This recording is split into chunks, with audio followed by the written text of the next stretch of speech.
All right, so now let's look at Form 272. This would be the document that you would use if you were leasing a property rather than having one for sale. So relatively the same document, just a little bit different because of leasing.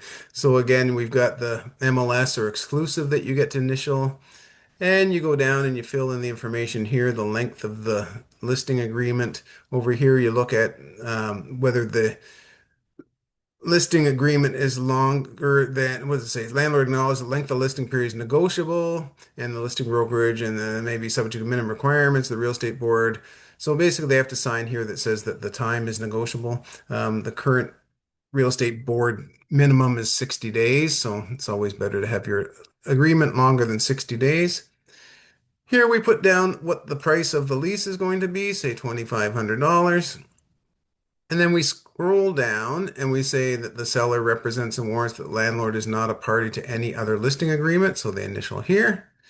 And then we get to commissions, and commissions will be different because the landlord agrees to pay the listing brokerage a commission of. And usually what you're putting is like 2 months rent or 1 month's rent plus HST, right? So 1 month's rent plus HST. And then what you want to do for the cooperating is that you're going to give them half month's rent. So half month's rent plus HST. And then over here, there's a holdover period, so you can put in 120 days holdover. Get them an initial both of these things. This part here, even though it's in the agreement, is hardly ever used. Basically, what it talks about is that if after the year it gets re-rented, they're going to pay you more money. I've never seen it done in a residential lease, so that you can leave those blank if you want.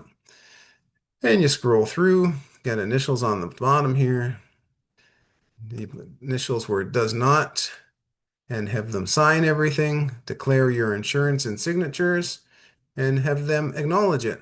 So pretty straightforward. It's just a lease rather than a for sale, and the price will be different, and then the rent or the commission will be different. So pretty straightforward form, Form 272.